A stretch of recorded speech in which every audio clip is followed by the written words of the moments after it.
Hi, I'm James Michael Shields of Holistic Serenity, and today I wanted to talk to you about avatars.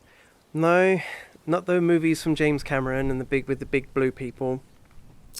I'm here to talk to you about customer avatars.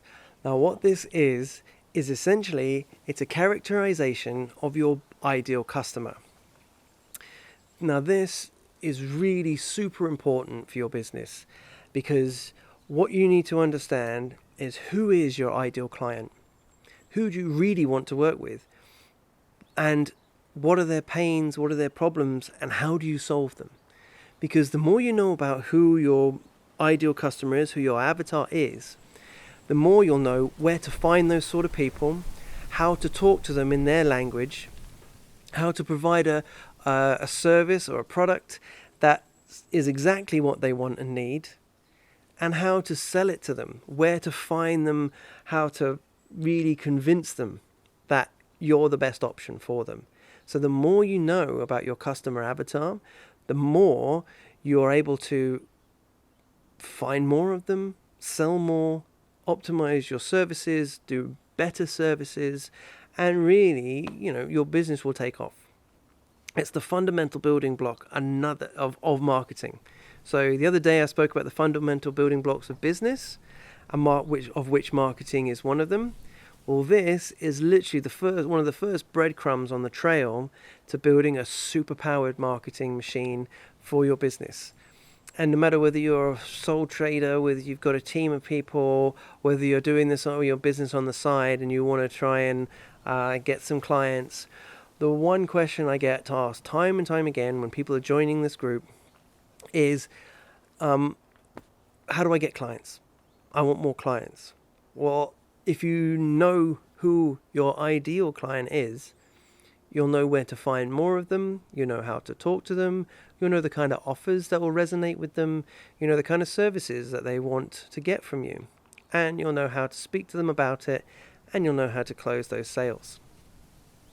So really, what you need to understand is who are these people?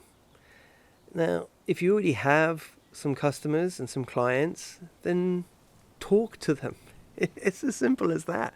People are very afraid to talk to their clients, and it's really not that hard. You just have to ask them a few simple questions. And if you're offering face-to-face services, you can even ask them these sort of questions without them even realizing it. Just drip feed it into the general conversation. So it's just understanding, what are their general likes? Like, what kind of TV shows do they watch? What kind of magazines do they read? What newspaper do they read? Where do they go when they want to go for something to eat? What are their dietary habits? Are they vegan or vegetarian? Are they into charity work? Do they love animals? All of these sorts of things will help you build a picture, and you might find that one client is completely different to the next. But just by constantly asking these sorts of questions and finding out more about them, you'll find there'll be a set of common traits that they all have. And it might be something as fundamental as this. They have a love of animals, and they watch Netflix as a really top level thing. You've really got to dig into this information. But one thing you can do is just simply ask them these things. You can talk to them about it. You can do a survey. You could do it if you have a big enough list. You could do it as an email survey. If you have a Facebook group, which is something I highly recommend you do, and I will be talking about that in the coming weeks, you can ask them in the group. You can do daily surveys, weekly surveys. You can ask little questions. What are you into? What do you know? What do you want? Because the key fundamental part of marketing is understanding who your customers are, understanding what they need, and selling it to them. Find out what they want and sell it to them. It's very, very simple. But without knowing who your key avatar is, you will spend a lot of time wasting time selling to the wrong people, or trying to find them in the wrong places, or not able to sell to them because you're selling a product that they don't want.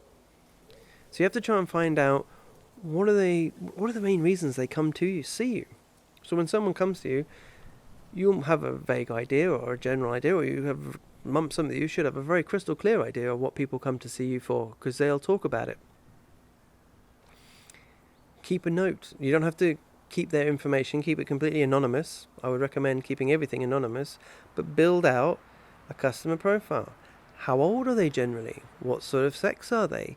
What sort of occupations do these people have? They probably have a huge plethora of occupations. But it might be that after a while you find that, 30% of your clients are perhaps they are, yoga teachers, or they go to yoga, something like that. So you build up this picture over time, and then you can sketch out a general idea, and you build like a character. So I don't know if any of you have ever heard of Dungeons and Dragons, but in Dungeons and Dragons you build a character avatar, and this is what we're doing. We're basically building a D&D character for your business that will allow you to understand what their motivations are, what things will really bring them joy. So, if you find that your avatars love crystals, as a promotion, you might invest in a big bag of really cheap tumblestones and give everyone a crystal when they leave. It doesn't have to be a lot. You can give them those little teeny tiny crystal dust. It's practically pennies, but makes people think, oh, okay, I'll put these somewhere special. Tell them to put it in a plant pot, or whatever you want to do. There's all sorts of things you can do. But the more you know about your customer avatar, the easier it'll be to sell to them, because you'll know what triggers you'll need to activate in order to make them happy.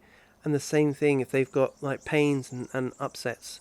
You might find that a lot of these people, say, have got anxiety or depression, and so you want to talk about those sorts of things and how you can help with that. The more you understand about your avatar, the more you'll be able to improve your business and your marketing. So always be asking questions, always be finding out what they are interested in, why they're coming to you, what you can help them with, and generally just what they do on a day-to-day basis, and build out that picture. Yes, there'll be a lot of stuff in there that you won't be able to use because everyone is different. And everyone is different, but there will be common traits. So if you'd like to know how to build an avatar properly, I'm going to be talking about that in the next few days. I'll be teaching you exactly how to build an avatar. Today I'm just talking about what an avatar is, and tomorrow I will take you through the fundamentals of how to build an avatar. So thanks for watching.